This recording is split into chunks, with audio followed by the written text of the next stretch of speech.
গাজায় বিতর্কিত ত্রাণ সংস্থা জিএইচএফ এর একটি ত্রাণ বিতরণ কেন্দ্রে জড়ো হওয়া ক্ষুধার্ত ও অসহায় ফিলিস্তিনিদের উপর মরিচের গুঁড়া ছুড়েছেন ইসরায়েল সেনারা।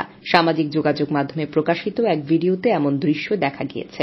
আল জাজিরার ফ্যাক্ট চেকিং সংস্থা সানাত ২০ সেকেন্ডের এই ভিডিওর সত্যতা যাচাই করেছে।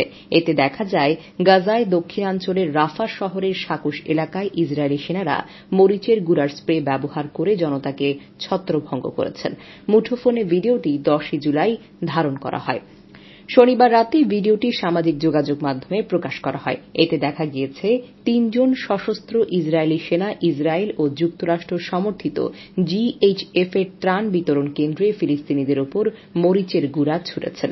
ভিডিওতে আরও দেখা যায় পুরুষ, নারী ও শিশুরা চারিদিকে ছুটে পালিয়ে যাচ্ছেন। কারো মুখে কাপড় দিয়ে ঢাকা, আবার কেউ পিঠে ময়দার বস্তা তুলে নিয়ে আতঙ্কে ছুটে যাচ্ছেন। ফিলিস্তিনের স্বাস্থ্য মন্ত্রণালয় গত শনিবার বলেছে, মে মাসের শেষের দিকে জিএইচএফ গাজায় কার্যক্রম শুরু করার পর থেকে এখন পর্যন্ত অন্তত ৮৯১ জন খাবারের খোঁজে গিয়ে নিহত হয়েছেন। এমন আরও খবর পেতে জেড টিভিকে সাবস্ক্রাইব করে পাশেই থাকুন।